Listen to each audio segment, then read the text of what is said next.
disputou 77 partidas, marcou 8 gols e deu 16 assistências. A princípio foi um drone seu, não foi, Vene Casagrande? Do Payet, a saída do Payet. E agora já está oficial. Foi um drone seu ou não foi? Foi ou não foi? Não sei. Foi apenas uma informação que o Vasco deu entrada na documentação ontem para poder rescindir o contrato dele. E aconteceu, Lucas Pedrosa. Tá aí. O que você tem a dizer da passagem desse jogador? Eu vou falar, eu sempre falei para vocês. Eu, às vezes, assisti ao Vasco só para ver o Payet jogar.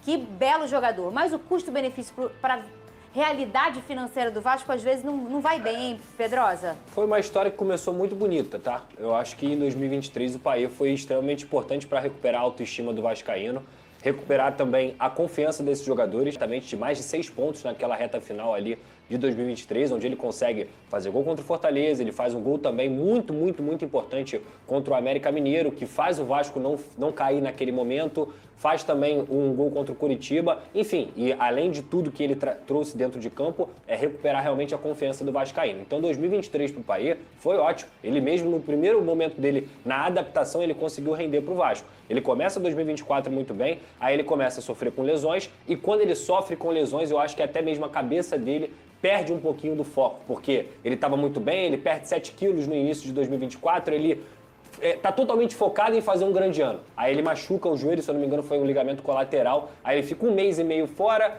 depois ele continua tendo problemas. Acho também que alguns treinadores não souberam aproveitar o Payet, e um desses treinadores foi o Rafael Paiva. Eu lembro muito bem quando o Vasco da Gama estava na semifinal da Copa do Brasil, e o Payet vai entrar com 40 e tanto de jogo, sendo que ele coloca o Rossi antes para jogar. Então, assim, eu acho que ele foi subaproveitado no ano de 2024, e em 2025, aí sim, aí ele não conseguiu dar nada pro torcedor do Vasco da Gama, e aí você já começa a colocar também na balança o custo-benefício, acaba parando em páginas policiais, e essa história termina bem pior, na minha visão, do que quando começou. É verdade. Grato ao Payet por 2023. Repito, eu acho que se ele não tivesse chegado, o Vasco teria caído naquela temporada. Não só por ele, mas pelo Verratti, por outros jogadores, pelo Emiliano Dias, pelo Ramon Dias. Isso é fato, mas ele é parte importante naquela composição.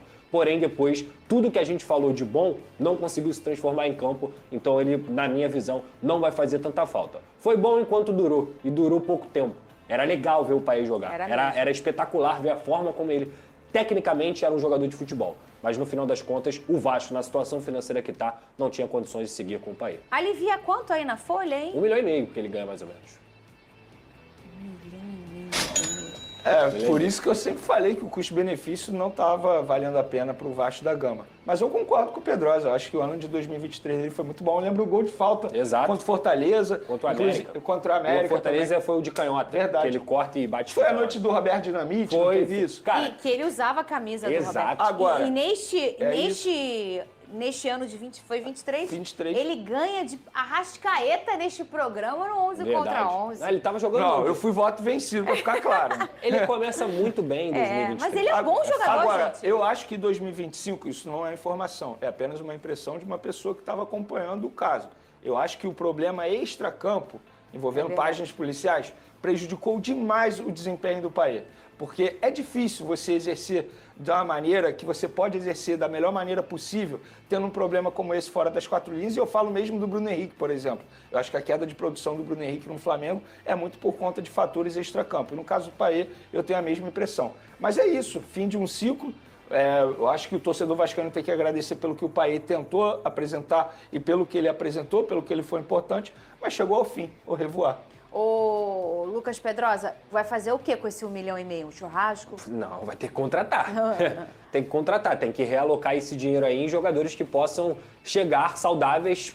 Talvez não em um jogador, acho muito complicado o Vasco gastar mais de 1 milhão num jogador, mas quem sabe trazer 2 jogadores de 700 que podem chegar para vestir a camisa, como foi com o Nuno Moreira. É um jogador que para mim é o case de sucesso nessa temporada do Vasco, não teve adaptação nenhuma, conseguiu chegar para jogar. E aí, para a posição, é justamente, eu não sei o que o Diniz vai fazer nessa parada, porque eu acho que isso é até uma informação, tá, gente? O Diniz acha que o elenco do Vasco é bom o suficiente para ele poder aproveitar muitos jogadores ali. Então, a parada, ela vai dar um termômetro muito grande. Só que, independentemente do que o Diniz acha ou não, eu acho que a diretoria tem que agir. vazio, porque o Diniz está chegando agora, ele vai ter 2 meses de trabalho, ele completou 1 mês hoje, inclusive, de trabalho, vai ter mais, até o fim da parada, 2 meses de trabalho. Só que ele não sabe as mazelas que o torcedor sabe. Ele não sabe as mazelas e as deficiências que a diretoria também sabe. Então, assim, a diretoria não pode se acomodar caso o Diniz fale assim, eu preciso de 1, 2. Não, 1, 2 não serve. Tem que ser 4, 5, tem que ter um volante, tem que ter um meia, tem que ter um atacante centroavante do Verratti, tem que ter mais um ponta, tem que trazer mais um zagueiro, porque senão esse elenco vai bater no limitador. E eu, particularmente, acho que esse elenco não é ruim, longe disso, mas também não é confiável o suficiente. Então, para mim, tem que trazer jogadores que possam chegar e jogar. E o Vasco está precisando disso. Já a gente mostra o desembarque do Fluminense.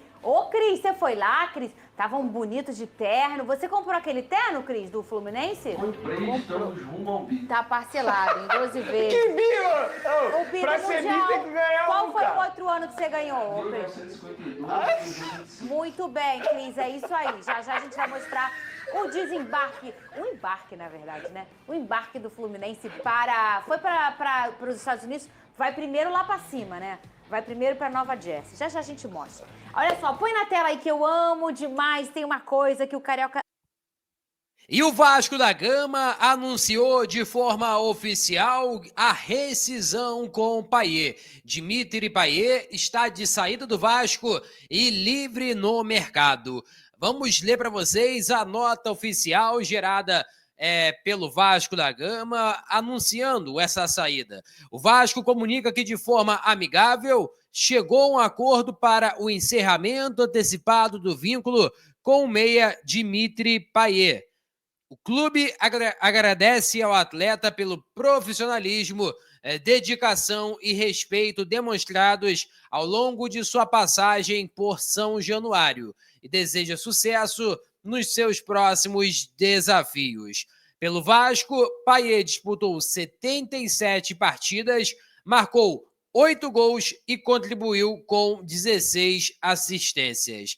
Merci Payet, aqui é Vasco. Essa foi a nota divulgada pelo Vasco, juntamente de um vídeo sobre os lances do Payet.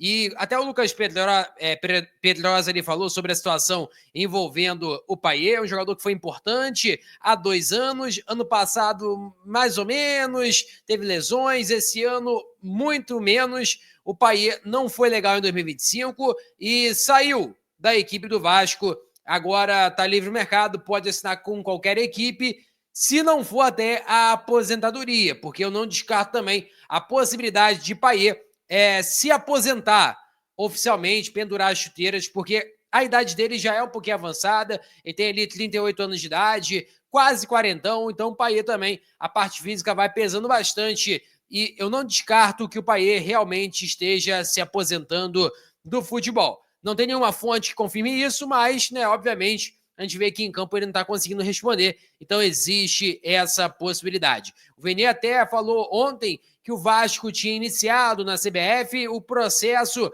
para rescisão, e agora, de maneira oficial, já está confirmado, não é mais jogador da equipe do Vasco. Agora, também uma informação do Vene, que é sobre o diretor de futebol do Vasco.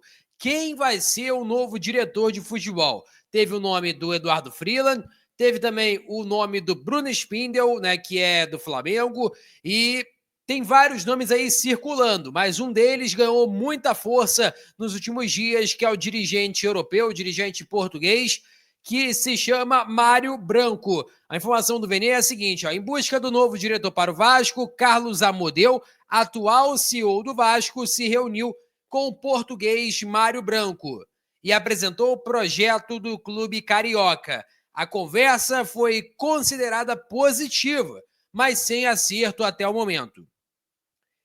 E, ainda por cima, o Vene lançou aqui o currículo, né? Passou o currículo brevemente do Mário Branco. Mário tem em seu currículo passagens por Leixões de Portugal, Astra Giurgiu, rapaz, que nome difícil, hein? Astra Giurgiu, da Romênia, nome difícil pra caramba, meu Deus do céu. Estoril, de Portugal, o Hajduk Split, da Croácia, o PAOK, da Grécia, Famalicão, de Portugal E, por último, o Fenerbahçe da Turquia, onde ele saiu mais ou menos há uns 5, 7 dias ali, mais ou menos, que ele saiu da equipe turca. Inclusive, o técnico José Mourinho, o técnico português, o Mourinho, que comanda no futebol turco, no Fenerbahçe, ele fez um texto, né, ali, um discurso bem emocionado pela saída do Mário Branco. Ele gostava muito do Mário Branco, se adaptou muito bem ao estilo do dirigente e sentiu bastante a falta, né? Sentiu bastante a saída do Mário Branco. E aí pode ser que ele esteja chegando no Vasco, primeiras conversas já foram realizadas, reuniões já aconteceram e resta apenas o Vasco, sei lá, conseguir botar uma proposta boa para que o dirigente europeu acabe por vir para a colina histórica. Você aprova Mário Branco, sim ou não? Quero saber a sua opinião. Você também aprova a saída de Payet? Também quero saber o que você acha sobre tudo isso. Peço a você que deixe o like, é muito importante para o nosso canal. Acione o sininho de notificação para não perder nenhum conteúdo. Nossa meta é alcançar o mais rápido possível 60 mil, conto muito com a sua ajuda e também com a sua moral. Vou ficando por aqui, tamo junto e é nóis! Fui!